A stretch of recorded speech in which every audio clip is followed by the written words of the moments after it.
Next, we go to section B. Explain the various sources of drugs. Drugs are obtained from six major sources.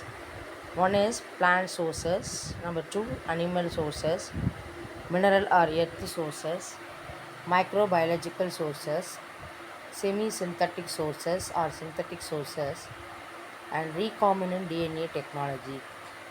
Number one is plant sources. Plant sources is the oldest source of drugs. Most of the drugs, most of the drugs in ancient times were derived from plants. Almost all parts of the plants are used, that is leaves, stem, bark, fruits and roots. So we have to know that very well. From leaves, stem, bark, fruits and roots we can extract the extraction. And from this extraction we can produce what? The drugs. Leaves. The leaves of Digitalis purpura are the source of digitoxin and digoxin, which are cardiac glycosides. Leaves of eucalyptus gives oil of eucalyptus, which is important component of cough syrup. Tobacco leaves give nicotine. Atropa belladonna gives atropine. Stem. So conundrum tungsten wicks tuberculin, which is skeletal muscle laxant used in general anesthesia. Animal sources. Pancreas is a source of insulin used in treatment of diabetes. Urine of pregnant women gives human clinic gonadotropin (HCG) used for the treatment of infertility. Sheep thyroid is a source of thyroxine used in hypertension. Cod liver is used as a source of vitamin A and vitamin D. Anterior pituitary is a source of pituitary gonadotropins used in treatment of infertility. Blood of animals is used in preparation of vaccines. Stomach tissue contains pepsin and trypsin, which are digestive juices used in treatment of peptic diseases in the past. Nowadays, better drugs have replaced them.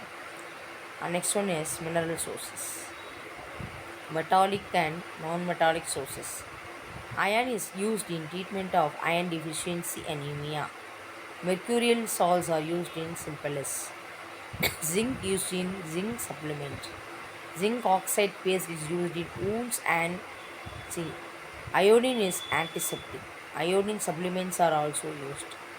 Gold salts are used in treatment of rheumatoid arthritis. Miscellaneous sources. Urine has antiseptic properties.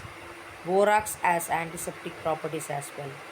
Selenium as selenium sulfide is used in anti-dandruff shampoos. Petroleum is used as preparation of liquid paraffins. And then we have to see about synthetic or semi-synthetic sources. Synthetic sources. When the nucleus of the drug from natural source as well as its chemical structure is altered, we call it synthetic. Examples include amethine bismuth iodide, semi-synthetic source. When the nucleus of drug obtained from natural source is retained but the chemical structure is altered, we call it semi-synthetic. Examples include amorphine, diacetyl morphine, ethionyl estradiol, homotrophine, ampicillin, and methyl testosterone.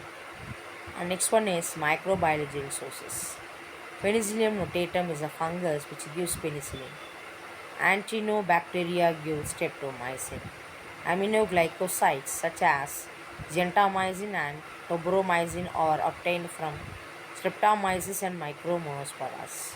And then we are seeing about recombinant DNA technology.